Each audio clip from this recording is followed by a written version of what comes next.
Magandang araw guys. Meron lang ako na daanan na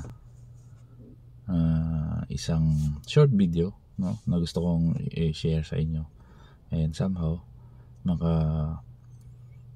inspire din sa inyo. So isa siyang NBA player na siguro masasabi ko na nasa peak siya ng kanyang career or nasa height nung na highest height ng kanyang success, no? Pero boldly, no, pinapahayag niya yung kanyang faith kay Jesus, no?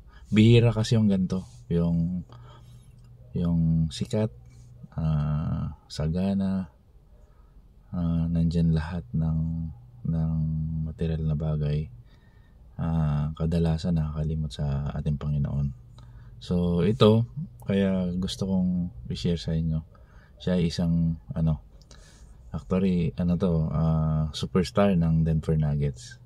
So pakinggan natin yung senior ni Michael Porter Jr. Pakinggan po natin guys, napakagandang pahayag tungkol sa kanyang pananampalataya sa ating Panginoon. Watch this.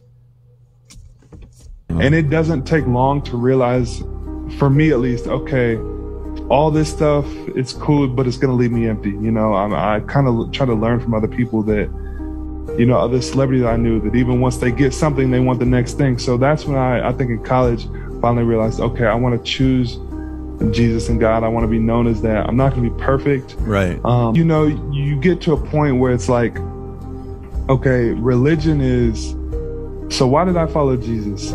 Every other religion, it's like you have to perform to be saved, and you're always living kind of in fear. Mm-hmm. I chose Christianity because it's the only one where it's like, no, someone did it for me.